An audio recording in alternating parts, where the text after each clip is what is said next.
Hey guys, what's going on today? I have something really special for you, and that is the Samsung Galaxy Note Fan Edition. Now, if you don't know what the Fan Edition, basically the Fan Edition is just the Note 7 renamed with a smaller battery. I believe it was before, correct me if I'm wrong, 3700 milliamp hours, and now I believe it's 33 or 3200 milliamp hour battery. So hopefully this one does not explode, knock on wood. But yeah, today we're going to be unboxing this and taking a little bit look around this one. I actually picked this Note Fan Edition up off of eBay, and it actually came pretty quickly considering it came from Korea. It came in about 3-4 days. Didn't have to pay any kind of tariff or import tax or anything, coming from South Korea. And this one is unlocked, but it is from the KT network, which I believe stands for Korea Telecom. Could be wrong. Looking on the back here, kind of gives some specs. Kind of hard to see it with this bad lighting, but at the top it says LTE-A 3-band Cat 12, 64-bit octa-core processor, 4GB of RAM, 143.9 millimeter Quad HD Super AMOLED display. Not exactly sure what that is in inches, but also dual pixel, 12 megapixel rear camera and 5 megapixel front camera. It is IP68 water and dust proof, NOx compatible, 64 gig. I'm pretty sure they were all 64 gig when I was on there looking at them. On the bottom has the IMEI. Also says KT. I think I said this side just has a weird line on it. Top's blank. Alright, let's get into opening this thing up. I'm going to go ahead and break the seal here. Nice and clean. Well, that's nice. It's magnetic. Open that up.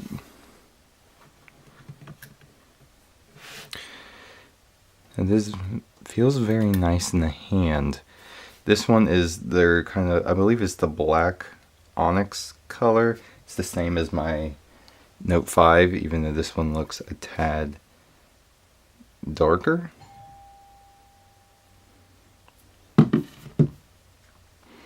looking around the device here on the front, you can see the 5 megapixel front facing camera, the home button with a finger reader, and on the bottom we have a headphone jack, a USB-C port, and the famous Note stylus.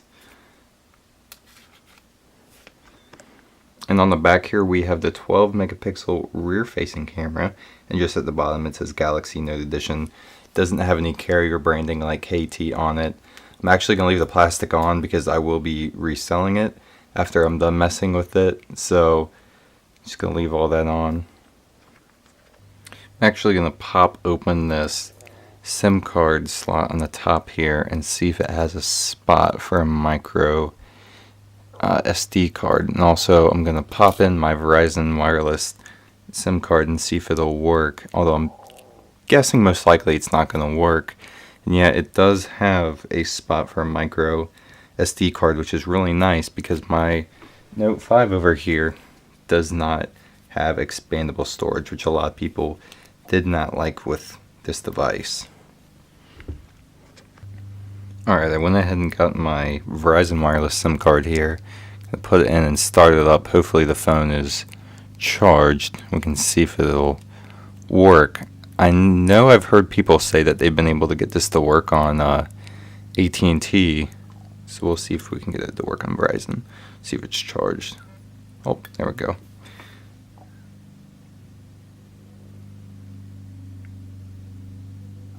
This device does feel a lot like the Samsung Galaxy S8. KT comes up. Although I do like the size of the Note way better. I think the S8 and the S8 Plus are way too skinny for my taste.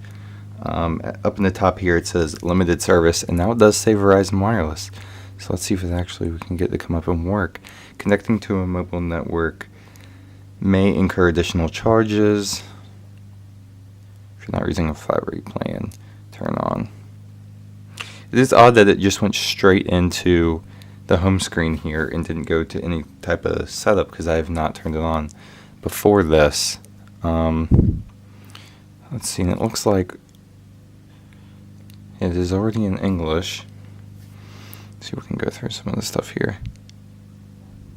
It's KT app still in Korean, but kind of figured that being a Korean network.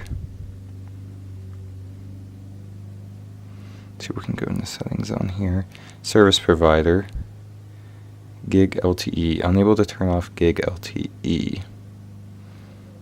Probably only something you can do over in South Korea.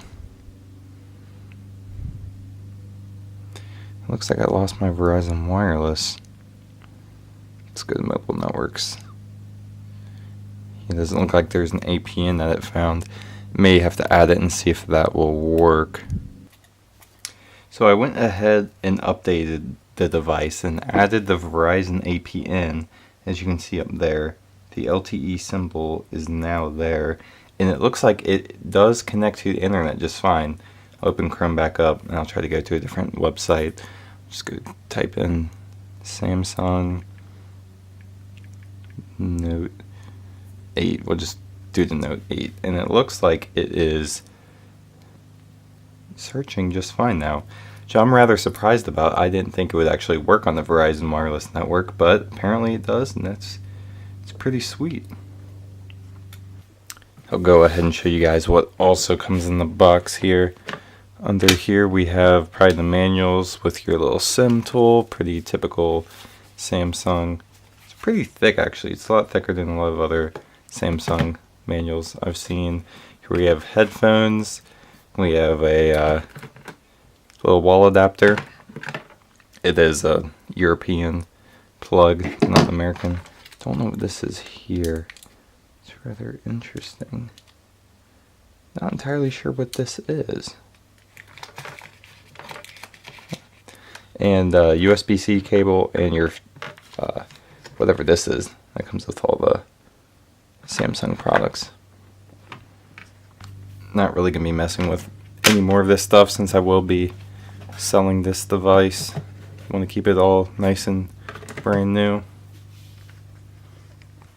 Once I went ahead and updated the device here, it looks like I now have Bixby, which is pretty cool. Something that the original Note 7 did not have. You can try to, well, it looks like you gotta sign in. Don't really want to sign into my Samsung account right now.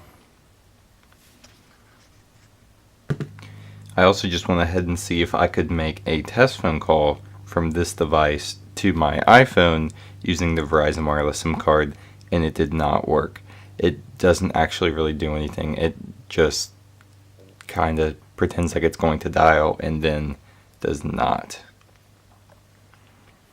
I know it isn't really that fair of a comparison, but if you can kind of tell just how much better that screen looks. And also it does help having the new, whatever Samsung calls this overlay, used to be called TouchWiz.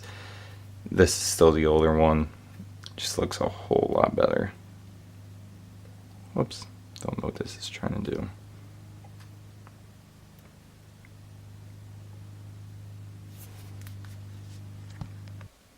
Now I'm going to do a quick speed test here.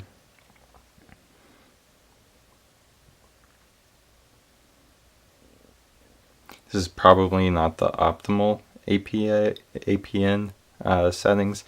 Not sure exactly which ones to use because some of them will not work properly.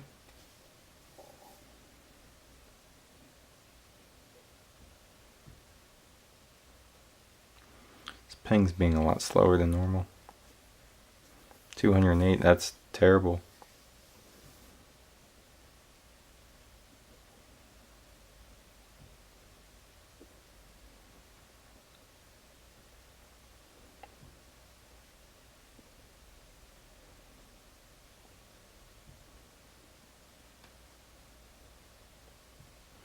Upload's not even doing anything.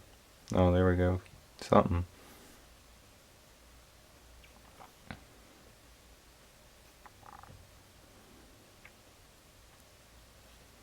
Yeah, I'm definitely going to have to mess with the APN setting. Something's definitely not right there. That is pretty slow. Let's see. Let me turn these both to V6 and see if that'll help at all. Leave everything at default.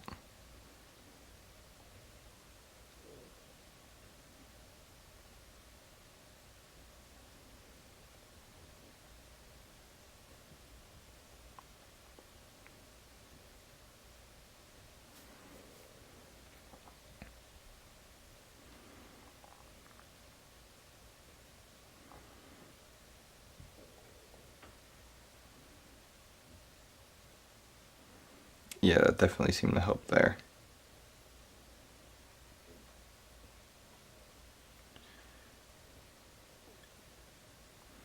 Yeah, it's a lot better than it was before. But all in all, guys, this is a pretty sweet device. And like I said, I am going to be getting rid of it and selling it. And I will post the link below to the eBay ad where I will be selling it. The reason I'm not keeping it is the Galaxy Note 8 release is so close. There's really no point in keeping this and then it dropping in value so fast after that comes out. So might as well sell it before it depreciates really fast. So if you guys are interested, check that out. Thanks for watching. Peace.